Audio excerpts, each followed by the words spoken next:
Hello everyone, चलिए discuss कर लेते हैं कि हमने आज के दिन कैसे ट्रेड करने का प्लान किया था और हम नेक्स्ट ट्रेडिंग सेशन में कैसे ट्रेड कर सकते हैं, है ना। सो देखिए, हमारा एक क्लियर एनालिसिस ये था कि अगर मार्केट फ्लैट खुलती है तो हम कॉल और पुट दोनों में नहीं जाएंगे। हमने एक लेवल आने का इंतजार करना है। कौन सा लेवल मैंने बताया था? एक मैंने ऊपर की तरफ बताया था 25,500, इसके आसपास आएगी। डायरेक्ट गैप अप खुल के आ जाए या फिर फ्लैट खुल के आ जाए, हम उस केस में यहाँ पर पुट की ट्रेड बनाएंगे, है ना। मार्केट ने वैसा कुछ नहीं किया। मार्केट ऑलमोस्ट 100 पॉइंट नीचे से ही उसने रिवर्स मार दिया था, तो यहाँ पर हमारी पुट की ट्रेड हमारे एनालिसिस के हिसाब से नहीं बनी, ठीक है। दूसरा मैंने क्या बताया था कि हमने एक नीचे की तरफ सपोर्ट की लाइन ड्रॉ कर लेनी है 25,100 की। अगर मार्केट फ्लैट खुल के यहाँ पर आती है, फिर डायरेक्ट गैप डाउन खुल के आती है, तो हमने एक कॉल की ट्रेड बनानी है। मार्केट ने वैसा कुछ नहीं किया। मैंने पहले भी बताया था, बजट के दिन न्यूज बेस्ड मार्केट रहने वाली है, तो कोई भी लेवल काम नहीं करने वाले हैं, है ना। सो आई होप यहाँ पर आपने कोई ट्रेड नहीं बनाई होगी हमारे एनालिसिस के हिसाब से, जब बनी नहीं तो। और अगर इन बिटवीन कोई आपने पुट वगैरह ट्रेड बनाया होगा, जैसे ये जब सपोर्ट की लाइन थी, इसको ब्रेक करने पर आपने एक पुट की ट्रेड बनाई होगी, तो बहुत अच्छी खासे आपको प्रॉफिट हुए होंगे। हालांकि ये हमारे एनालिसिस पे नहीं था, ठीक है। अब देख लेते हैं कि हम नेक्स्ट ट्रेडिंग सेशन में कैसे ट्रेड कर सकते हैं। क्योंकि आज का देखिए, आज हमारा कोई भी ट्रेड करने का वैसे भी हमारा फर्स्ट प्लान यही था कि हमने आज के दिन कोई ट्रेड नहीं करनी। और दूसरा, अगर ट्रेड भी करनी है तो क्वांटिटी बहुत कम कर देना है, क्योंकि एसएल हिट होने के बहुत ज्यादा चांसेस है। मार्केट वोलाटाइल रहेगी। देख रहे हो, एक एक कैंडल 100 पॉइंट्स की है ना। तो इसमें कोई भी प्राइस एक्शन, कोई भी लेवल कुछ काम नहीं करता, इसलिए मैंने ट्रेड अवॉइड करने की बात कही थी।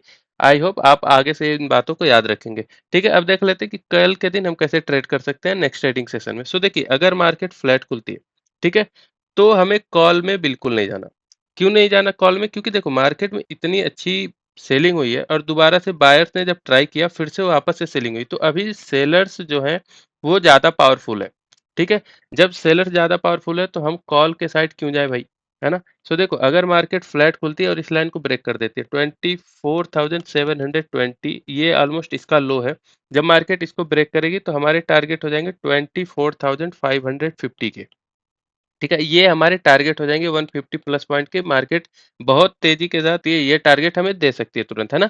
सो इस वजह से हम यहाँ पर एक, मान लो थोड़ा सा ऊपर भी खुले और इस लाइन को ब्रेक करे, तो भी हम पुट में ही जाएंगे। हम कॉल में बिल्कुल ही नहीं जाएंगे। और पुट में जाने के बाद हमारे टारगेट 24,550, ये जो मैंने बता दिया है ना, 24,550, ये हमारे टारगेट हो जाएंगे, ठीक है। मान लो मार्केट गैप अप खुल जाती है। गैप अप के केस में हमने एक ट्रेंड लाइन ड्रॉ कर लेंगे ऐसे, ये वाली, ठीक है। मार्केट यहाँ पर गैप अप खुले तो हमें ने इस लाइन के आसपास जाने का इंतजार करना है। अगर मान लो डायरेक्ट यहीं पे ही गैप अप खुल जाए या फ्लैट खुल के मान लो किसी पॉजिटिव न्यूज की वजह से ऊपर चलने लगती है, तो हमें कॉल तो बनाना ही नहीं है।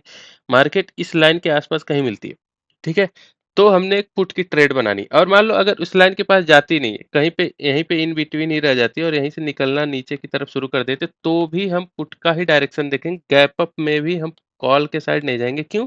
क्योंकि सेलर्स अभी बहुत ज्यादा पावरफुल है। मार्केट को थोड़ा सा ये ट्राई करेंगे कि दोबारा से एक बार नीचे जाए मार्केट, है ना। सो इस वजह से हम गैप अप में भी सिर्फ और सिर्फ पुट का ही ट्रेड बनाएंगे। एसएल थोड़े से बड़े हो जाएंगे कल के दिन। 40 से 50 पॉइंट के एसएल हमें रखने पड़ेंगे, क्योंकि टारगेट हमारे 150 प्लस पॉइंट के होने वाले हैं, ठीक है। अगर मान लो गैप अप खुलते हैं तो मार्केट में हम पुट की ट्रेड बनाएंगे और हमारे टारगेट 24,700 तक के हो जाएंगे, ठीक है। यहाँ पर ऑलमोस्ट 150 प्लस पॉइंट से तो ज़्यादा ही है, 200 प्लस पॉइंट तक जा रहा है टारगेट, ठीक है। तो उसकी वजह से हम 1:4 का भी अगर ट्रेड लेंगे रिस्क रिवॉर्ड रेशियो के साथ, तो 40-50 पॉइंट का तो हमारा एसएल बनेगा ही, है ना। सो उस वजह से थोड़ी सी क्वांटिटी हाफ कर देंगे, क्योंकि उससे हमारा जनरली हम 25 से 30 पॉइंट एसएल रखते हैं। अगर 40 से 50 पॉइंट हो रहा है तो क्वांटिटी हाफ कर देंगे, तो हमारा हाफ क्वांटिटी 1/2 कर देंगे, Q/2 कर देंगे। तो उसकी वजह से हमारा जो एसएल होगा, हमारा पहले जितना ही हमारा लॉस होगा। तो हमें ज़्यादा दिक्कत भी नहीं होगी बड़े टारगेट पकड़ने में, ठीक है। सो आई होप ये आपको क्लियर हो गया होगा। गैप अप में भी कॉल नहीं लेना, फ्लैट में भी कॉल नहीं लेना, ठीक है। दोनों केस में हमें कॉल नहीं लेना। यहाँ पे भी पुट का सिनेरियो स्टैंड लाइन के पास बनती है तो पुट, और इसके नीचे निकलती है तो भी पुट, ठीक है। अब मान लो मार्केट खुल जाती है गैप डाउन, इस लाइन के आसपास गैप डाउन खुल जाती है, ठीक है।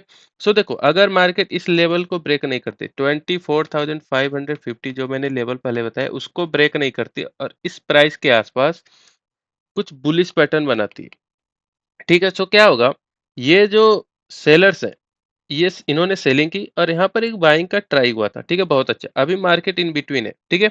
अगर यहाँ पर मार्केट आएगी तो एक बार सेलर्स हो सकता है डिफेंड करने की कोशिश करें। मैं नहीं कह रहा कि करेंगे ही, मैं बोल रहा हूँ कि कर सकते हैं, ठीक है? सो क्या होगा कि अगर यहाँ पर कुछ बुलिश पैटर्न मिलता है, ठीक है? मान लो डब्ल्यू जैसा बनते हुए दिखे या फिर कोई फर्स्ट कैंडल बने या उसका हाई ब्रेक करे या फिर कुछ ऐसे मान लो थोड़ी-सी बाइंग हो, फिर थोड़ा मार्केट नीचे आए, फिर वापस से इसको लेवल को ब्रेक करे, तो इस स्विंग का एसएल डालेंगे हम और यहाँ पर कोई बुलिश पैटर्न मिलता है तो उसकी वजह से हम एक कॉल की ट्रेड बनाएंगे क्वांटिटी बहुत ज्यादा कम। ठीक है, मान लो अगर 20 लॉट में ट्रेड करते हो तो एक लॉट में ट्रेड करनी। क्यों? क्योंकि हम ट्रेंड के अगेंस्ट नहीं जा रहे। ट्रेंड नॉर्मली होता है जब ऐसे मार्केट जा रही है, मार्केट ऐसे गिर रही है, ऑलमोस्ट वर्टिकल फॉल हो रहा है, ठीक है? सो हम सुपर ट्रेंड के अगेंस्ट जा रहे हैं एक तरीके से। वैसे सुपर ट्रेंड एक इंडिकेटर होता है बट हम एक नॉर्मल टर्म बना रहा हूँ, है ना? एक ऐसे एक वर्ड यूज़ किया मैंने, ऐसा कोई सीरियस ये वर्ड नहीं लेने की ज़रूरत है। सो देखो, हम एक तरीके से सुपर ट्रेंड के अगेंस्ट जा रहे हैं, तो हम क्वांटिटी बहुत ज़्यादा कम करके जाएँगे क्योंकि अगर एसएल हिट हुआ और अगर एसएल हिट होना होगा तो बहुत जल्दी हो जाएगा, ठीक है? सो अगर एसएल हिट हुआ तो हम एक तुरंत हमने एसएल लेके निकल जाना है, ठीक है? तो अगर यहाँ पर एक बुलिश पैटर्न मिलता है तो हमने एक कॉल की ट्रेड बनाई है, टारगेट हमारे 24,750 के हो जाए। ठीक है, मार्केट तुरंत ही हमें ये टारगेट दे सकती है। ये थोड़े से देखो 100 पॉइंट की ये लेवल्स है, तो इस वजह से गैप ज़्यादा लग नहीं रहा है, बट जब हमारे प्रॉफिट चल रहे होंगे या फिर जब हम मार्केट में इन बिटवीन ट्रेड कर रहे होंगे, तो ये पॉइंट्स मूव करने में, मार्केट जब मूव करेगी तो बहुत ज़्यादा वोलेटाइल लगेगा मार्केट में, तो इस वजह से थोड़ा-सा क्वांटिटी कम कर देना, ताकि प्राइस जो प्रॉफिट हो या फिर लॉस हो, उसमें जो जंप होगा वो थोड़ा स्लो हो जाएगा, है ना? वरना फिर 40-50 पॉइंट की अगर 1-1 सेकंड में कैंडलें बनेंगी, तो उसकी वजह से हमारे जो प्रॉफ़िट और लॉस का जो पीएनएल हम जब देखेंगे ना, तो बहुत तेज़ी से मूव आएगा, तो हमारे हार्ट बीट भी बढ़ेगा। तो अननेसेसरी ज़्यादा उसमें टेंशन लेने की ज़रूरत नहीं पड़ेगी, अगर हम क्वांटिटी कम करके ही ऑलरेडी ट्रेड करेंगे तो। ठीक है? अच्छा, मान लो अगर गैप डाउन खुलती है या फ्लैट वगैरह भी खुल के या फिर थोड़ा नीचे वगैरह खुल के इस लाइन को ब्रेक कर देती है, 24,550 के लाइन को ब्रेक कर देती है, तो उस केस में हम एक पुट का ट्रेड बनाएंगे और हमारे टारगेट हो जाएंगे 24,400। टू 120 प्लस पॉइंट हमें तुरंत मार्केट दे सकती है। ये लाइन, ये थोड़ा सा जो भी यहाँ पर है ना, ये बायर्स जो डिफेंड किए हैं, ये तुरंत भागेंगे और यहाँ पर एक अच्छी खासी नीचे के साइड रैली आ सकती है, तो हमारे टारगेट हो जाएंगे 24,400। आई होप आप सबको क्लियर हो गया होगा फ्रेंड्स, है ना? एक बार मैं दोबारा क्लियर कर देता हूँ। फ्लैट के केस में कॉल नहीं, गैप अप के केस में यहाँ पे कॉल नहीं, और यहाँ पर दोनों केस मैंने बता दिया। आई होप आपको क्लियर हो गया। मिलते हैं नई वीडियो में नए लर्निंग के साथ। Thank you very much.